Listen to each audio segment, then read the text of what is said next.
اعوذ باللہ من الشیطان الرجیم، بسم اللہ الرحمن الرحیم۔ محترم ناظرین، السلام علیکم ورحمۃ اللہ وبرکاتہ۔ سیرت طیبہ کے حوالے سے آج ہم دوسرے حصے پر مشتمل کچھ بات کریں گے۔ حصے اول میں ہم نے دیکھا تھا سیرت طیبہ کے حوالے سے اسلام سے پہلے تصور خدا، مذہب کی صورتحال، سرزمین عرب اور اس کا نقشہ، پھر آپ صلی اللہ علیہ وسلم کی ولادت بسعادت اور آپ صلی اللہ علیہ وسلم کی پرورش، حلف الفضول یعنی مظلوموں کی مدد کا معاہدہ بھی ہم نے اس میں دیکھا تھا۔ پھر اس میں ہم نے یہ بھی دیکھا کہ پہلی وحی جب نازل ہوئی تو آپ صلی اللہ علیہ وسلم نے کس طرح حضرت خدیجہ رضی اللہ تعالی عنہ کے سامنے حالات بیان کیے، آپ صلی اللہ علیہ وسلم نے کام کا آغاز کیسے کیا۔ آج ہم حصہ دوم میں مزید کچھ باتیں زیر بحث لائیں گے۔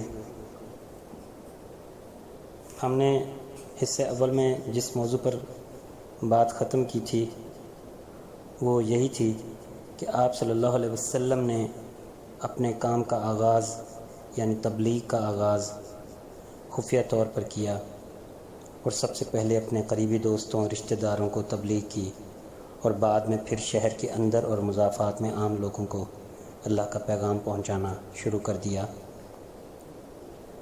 تو آپ صلی اللہ علیہ وسلم پر ایمان لانے والوں کی تعداد بتدریج بڑھتی چلی گئی، لیکن جوں جوں مشرکانہ عقائد کے خلاف کامیابی کا دائرہ وسیع ہوتا گیا، ان لوگوں کی طرف سے اہل اسلام کی جو مخالفت تھی وہ بھی اسی شدت سے بڑھتی چلی گئی، جو اپنے باپ دادا کے دین کو چھوڑنے کے لیے ہرگز تیار نہ تھے، حتیٰ کہ کفار مکہ رسول اللہ صلی اللہ علیہ وسلم اور آپ صلی اللہ علیہ وسلم کے پیروکاروں کو جسمانی تکالیف پہنچانے سے بھی باز نہ آتے تھے۔ تو یہ مظالم کا سلسلہ بڑھتا چلا گیا، تو اللہ اور اس کے رسول صلی اللہ علیہ وسلم کے ماننے والوں کو سخت ترین گرمی میں بھی ننگے بدن تپتی ریت پر جب لٹایا جاتا اور ان کے جسم گرم لوہے سے داغے جاتے اور ہاتھ پاؤں زنجیروں میں جکڑ کر انہیں ڈال دیا جاتا، تو ان بعض سختیوں کی تاب نہ لا کر کچھ جو تھے وہ موت سے ہمکنار بھی ہوئے، مگر انہوں نے اللہ کے دین کو ہرگز نہ چھوڑا۔ جب ظلم اور زیادتیاں حد سے بڑھ گئیں تو آپ صلی اللہ علیہ وسلم نے اپنے پیروکاروں کو مکہ چھوڑ کر حبشہ ہجرت کر جانے کی ہدایت کی کہ وہ ایسا ملک ہے جہاں ایک عادل شخص حکمران ہے اور جس کی سلطنت میں کسی پر ظلم نہیں ہوتا۔ آپ صلی اللہ علیہ وسلم کی ہدایت پر عمل کرتے ہوئے کئی درجن مرد اور عورتیں حبشہ چلے گئے۔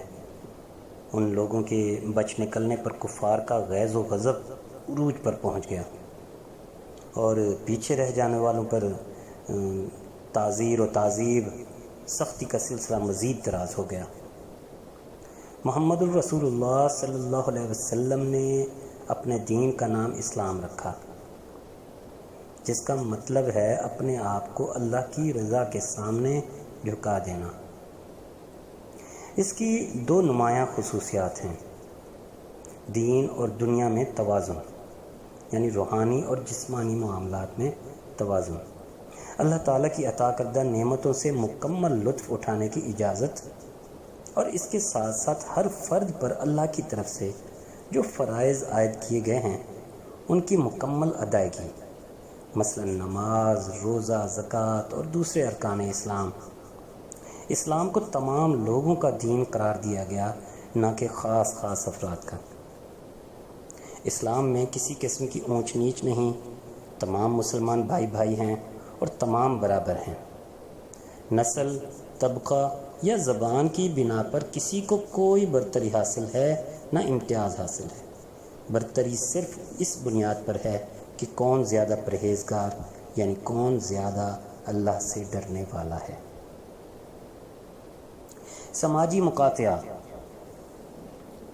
جب بڑی تعداد میں مسلمان حبشہ ہجرت کر گئے تو مشرکین مکہ نے رسول اکرم صلی اللہ علیہ وسلم کے قبیلے سے مطالبہ کیا کہ وہ محمد صلی اللہ علیہ وسلم سے اپنا تعلق ختم کر دیں اور انہیں باغی قرار دے کر ان کے حوالے کر دیں، تاکہ وہ آپ صلی اللہ علیہ وسلم کو سزا دے کر آپ صلی اللہ علیہ وسلم کا کام تمام کر دیں، نعوذ باللہ۔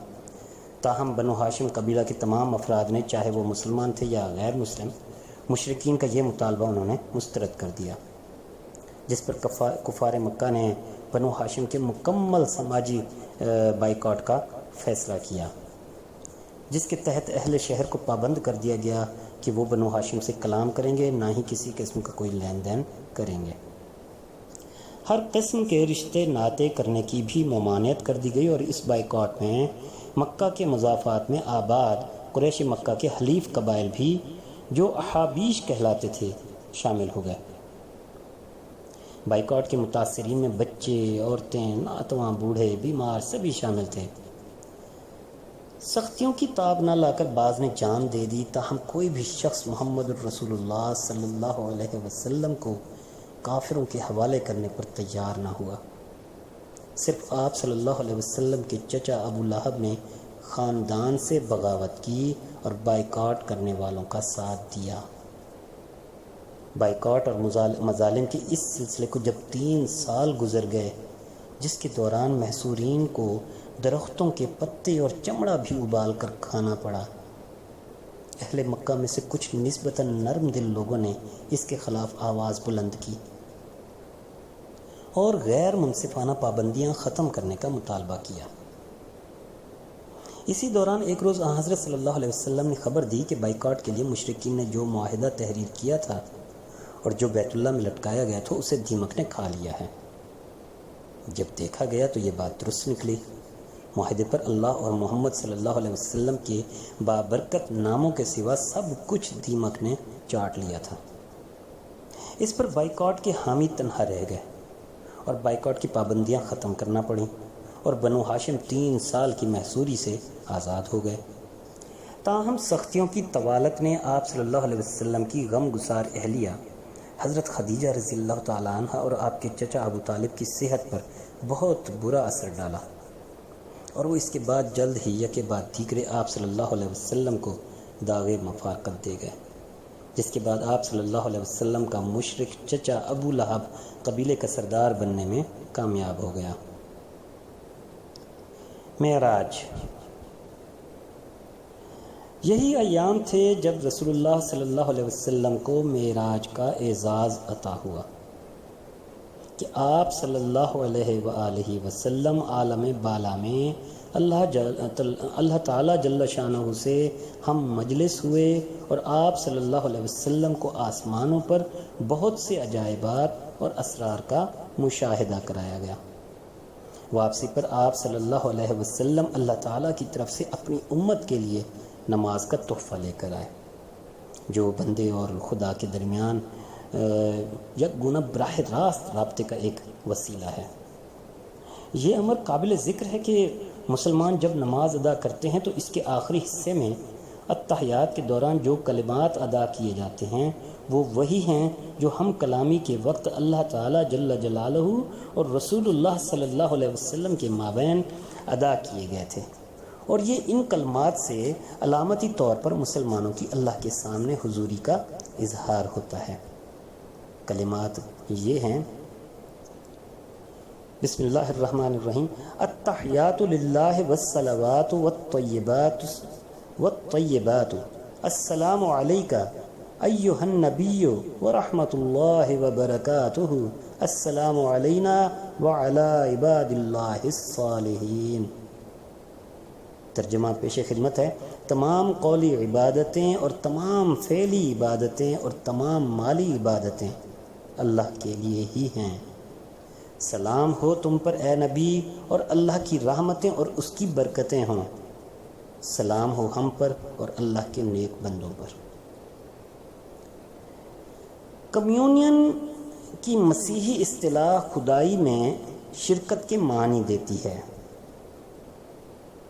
اس لیے رسول اللہ صلی اللہ علیہ وسلم کی آسمانوں پر تشریف آوری اور اللہ تعالیٰ سے ہم کلامی کے شرف کے اظہار کے لیے مسلمان معراج کا لفظ استعمال کرتے ہیں، جس میں خدائے بزرگ و برتر کی ذات جلالت مآب اپنی جگہ برقرار رہتی ہے اور انسان اپنی حیثیت پر قائم رہتا ہے، اور دونوں کے باہمی تعلق میں کوئی الجھن پیدا نہیں ہوتی۔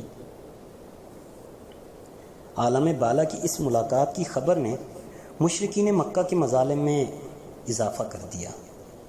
مجبوراً آپ صلی اللہ علیہ وسلم نے اپنا آبائی شہر چھوڑ کر کسی دوسری جگہ پناہ لینے کی کوشش کی۔ آپ صلی اللہ علیہ وسلم طائف تشریف لے گئے جہاں آپ کے ماموں مقیم تھے، مگر وہاں کے لوگوں نے آپ صلی اللہ علیہ وسلم سے بدسلوکی کی اور بدکماش لڑکوں کو آپ صلی اللہ علیہ وسلم کے پیچھے لگا دیا، جنہوں نے پتھر مار مار کر آپ صلی اللہ علیہ وسلم کو زخمی کر دیا اور آپ صلی اللہ علیہ وسلم کو واپس مکہ آنا پڑا۔ ہجرت مدینہ۔ حج بیت اللہ کے لیے ہر سال پورے عرب سے لوگ مکہ آیا کرتے تھے۔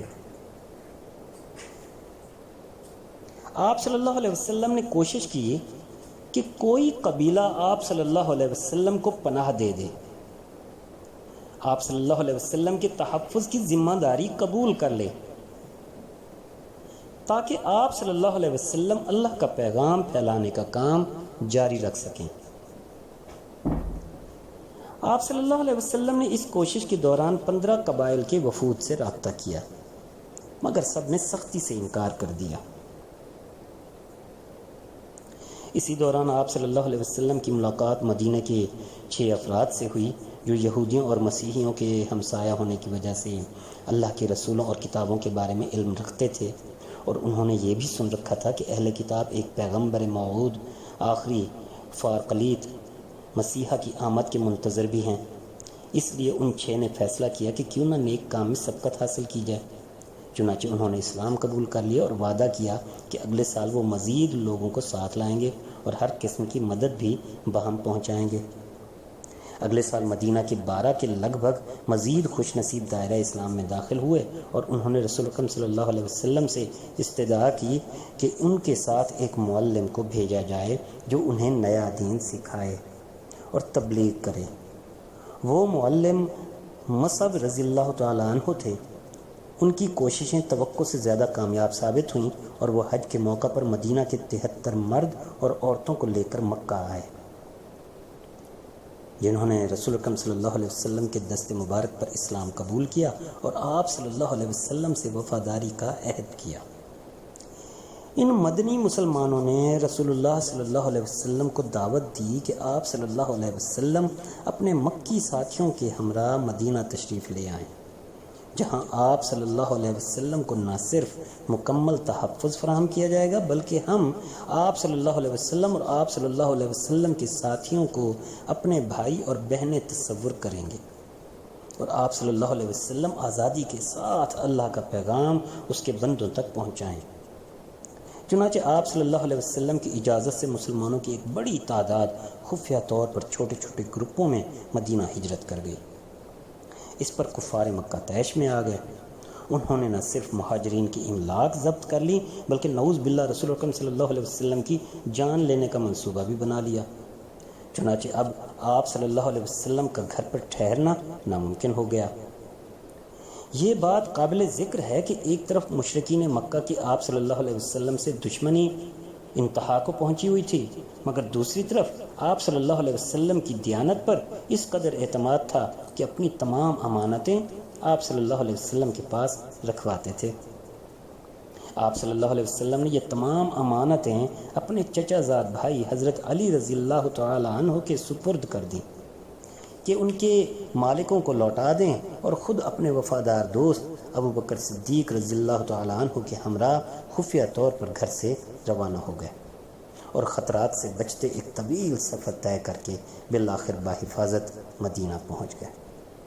یہ واقعہ سن 622 عیسوی کا ہے، جو اسلامی ہجری کیلنڈر کے آغاز کا سال ہے۔ اب ہم آتے ہیں امہ کی تنظیم نو۔ اجڑ کر آنے والے مہاجرین کی بہتر آباد کاری اور بحالی کے لیے رسول اللہ صلی اللہ علیہ وسلم نے خوشحال انصار، مدنی مسلمان اور مہاجرین کے درمیان رشتہ مواخات یا بھائی چارہ قائم کر دیا۔ مواخات کے رشتے میں منسلک ہر دو خاندان مل جل کر روزی کماتے اور کاروبار زندگی میں ایک دوسرے کے ساتھ امداد کرتے تھے۔ آپ صلی اللہ علیہ وسلم کے خیال میں انسانوں کی اجتماعی فلاح و بہبود کے لیے ضروری ہے کہ مذہب اور سیاست میں اشتراک ہو جائے۔ اس مقصد کے لیے آپ صلی اللہ علیہ وسلم نے مدینہ کے مسلمانوں اور غیر مسلم نمائندوں کا ایک اجلاس بھی منعقد کیا، جس میں مقامی عرب، یہودی، مسیحی اور دیگر تمام لوگ شامل تھے۔ آپ صلی اللہ علیہ وسلم نے تجویز پیش کی کہ مدینہ میں ایک باقاعدہ ریاست کی داغ بیل ڈالی جائے۔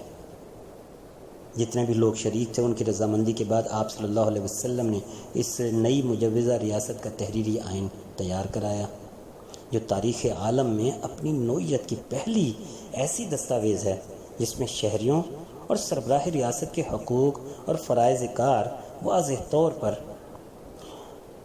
حقوق و فرائض کا واضح طور پر تعین کر دیا گیا تھا۔ رسول اکرم صلی اللہ علیہ وسلم کو متفقہ طور پر اس ریاست کا سربراہ قرار دیا گیا، جس کے بعد اپنے طور پر انصاف حاصل کرنے کا پرانا رواج ختم کر دیا گیا اور انصاف کی فراہمی امہ کے شہریوں کی مرکزی تنظیم یا حکومت کی ذمہ داری قرار پائی۔ آئین کی اس دستاویز میں دفاع اور خارجہ پالیسی کے اصول بھی وضع کیے گئے۔ اس میں سماجی تحفظ کے نظام کی تشکیل بھی کی گئی، جس کو معاقل کا نام دیا گیا۔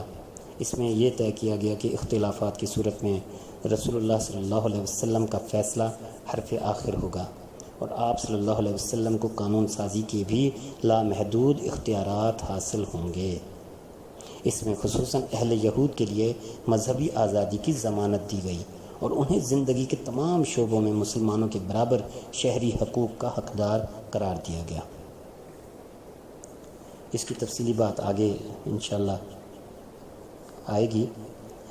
رسول اکرم صلی اللہ علیہ وسلم اکثر و بیشتر مدینہ کے مضافات میں آباد قبائل اور بستیوں میں جاتے تاکہ ان سے عہد وفاداری حاصل کرنے اور ایک دوسرے کی امداد پر مبنی معاہدہ کرنے کی کوشش کریں۔ آپ صلی اللہ علیہ وسلم نے ان قبائل کی مدد سے مشرکین مکہ پر معاشی دباؤ ڈالنے کا فیصلہ کیا جنہوں نے ہجرت کرنے والے مسلمانوں کی املاک پر قبضہ کر لیا تھا اور اس کے علاوہ بھی مسلمانوں کو کافی زیادہ نقصان پہنچایا تھا۔ اس فیصلے کے تحت مکہ کے تجارتی قافلوں کے راستوں پر آباد جو مدنی قبائل کی مدد سے متعدد قافلے مسلمانوں نے لوٹ لیے یا انہیں راستہ بدلنے پر مجبور کر دیا،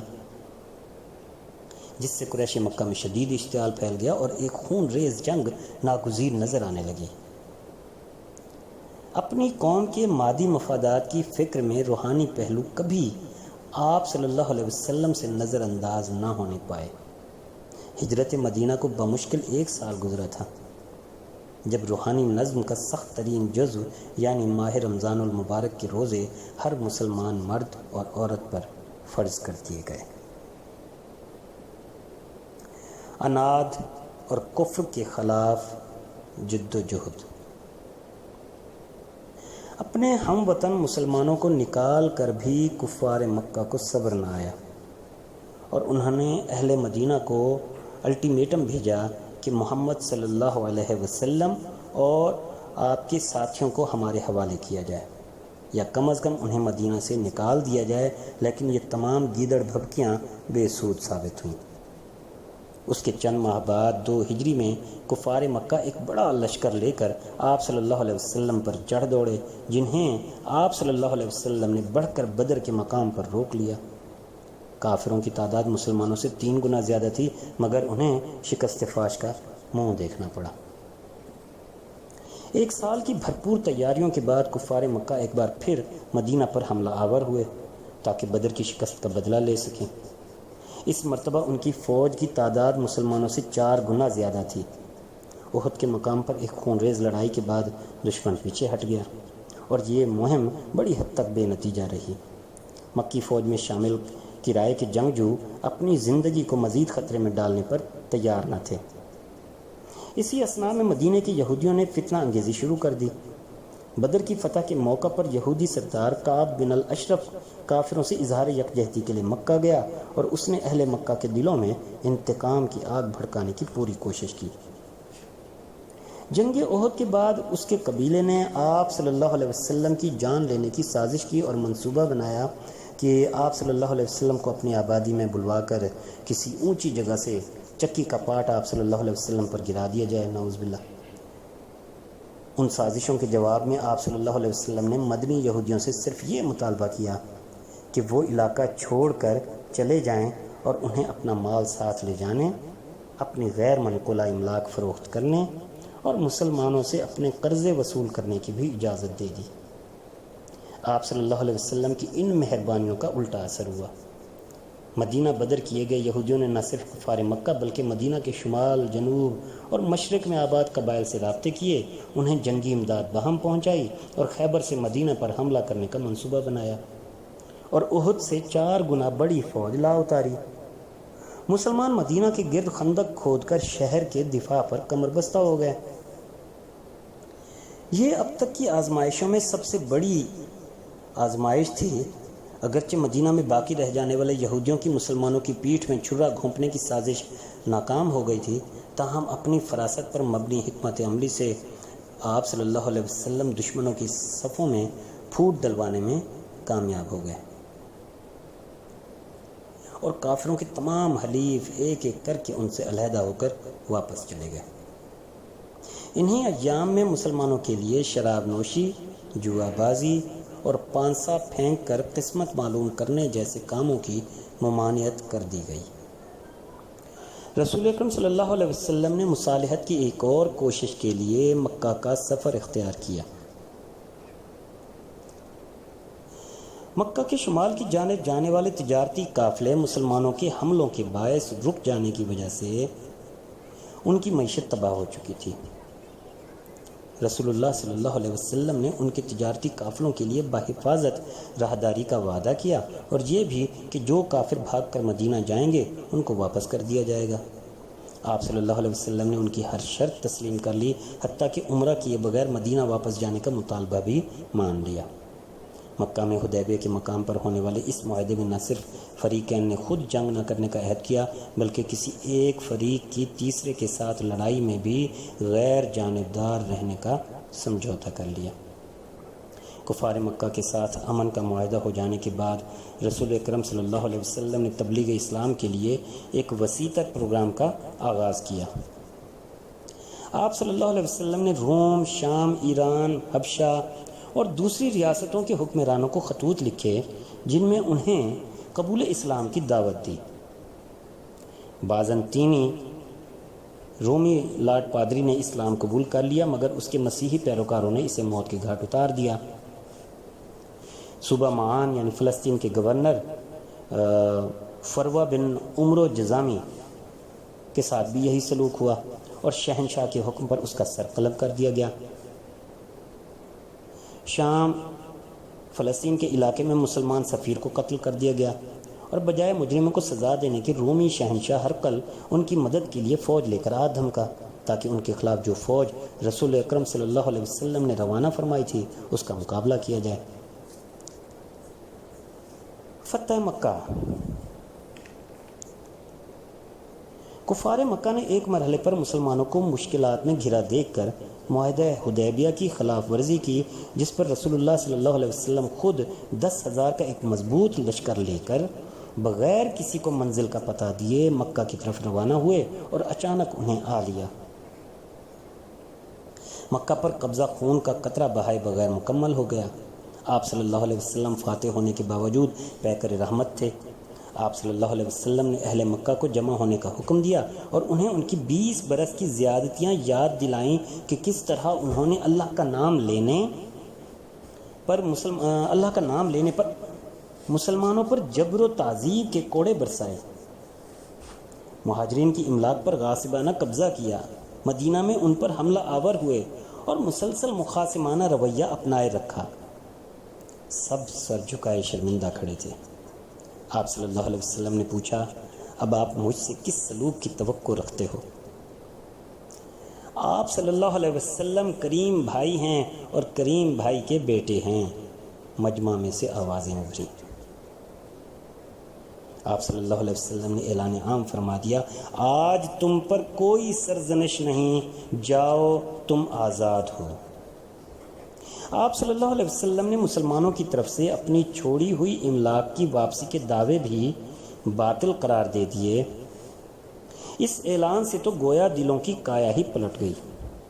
یہ اعلان سننے کے بعد مکہ کا ایک سردار عتاب بن اسید قبول اسلام کا ارادہ لے کر رسول اللہ صلی اللہ علیہ وسلم کی طرف بڑھ رہا تھا تو آپ صلی اللہ علیہ وسلم نے اسے دیکھ کر فرمایا میں تم کو مکہ کا حاکم مقرر کرتا ہوں۔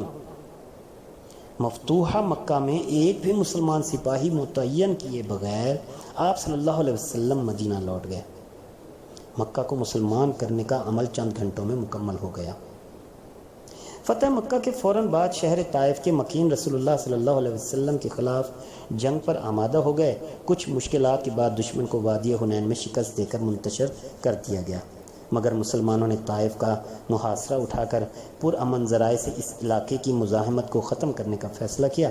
چنانچہ 1 سال سے بھی کم عرصے میں طائف کا وفد مدینہ میں رسول اللہ صلی اللہ علیہ وسلم کی خدمت میں حاضر ہوا اور اطاعت قبول کرنے کی پیشکش کی، تاہم انہوں نے استدعا کی کہ انہیں نماز، زکوٰۃ و عشر، فوجی خدمات سے مستثنی رکھا جائے، جبکہ زنا، شراب نوشی کی آزادی برقرار رکھنے کی بھی اجازت ہو، نیز یہ بھی کہ طائف میں ان کے بت لات کا معبد بھی منہدم نہ کیا جائے۔ مگر اسلام کی کوئی مادیت پسند غیر اخلاقی تحریک نہیں کہ من مانیوں کی اجازت ہو۔ فوراً ہی اہل طائف کو اپنے مطالبات کے مضحکہ خیز ہونے کا یقین ہو گیا اور وہ اپنے رویے پر شرمسار ہوئے۔ رسول اکرم صلی اللہ علیہ وسلم نے انہیں وقتی طور پر زکوٰۃ و عشر کی ادائیگی اور فوجی خدمات سے مستثنی کر دیا اور بت کے انہدام کے بارے میں فرمایا کہ تمہیں اسے اپنے ہاتھوں منہدم کرنے کی ضرورت نہیں، ہم یہاں سے کچھ لوگوں کو بھیج دیں گے جو یہ کام کر دیں گے، اور اگر تمہیں اندیشہ ہے کہ بت کے انہدام سے کوئی نقصان پہنچے گا تو آپ لوگ بے فکر رہیں، اس کا نشانہ وہ لوگ ہوں گے جو اسے ڈھائیں گے۔ رسول اللہ صلی اللہ علیہ وسلم کی اس نرم روی سے اندازہ ہوتا ہے کہ نو مسلموں کو کچھ رعایات دی جا سکتی ہیں۔ انشاءاللہ باقی باتیں ہم پروگرام کے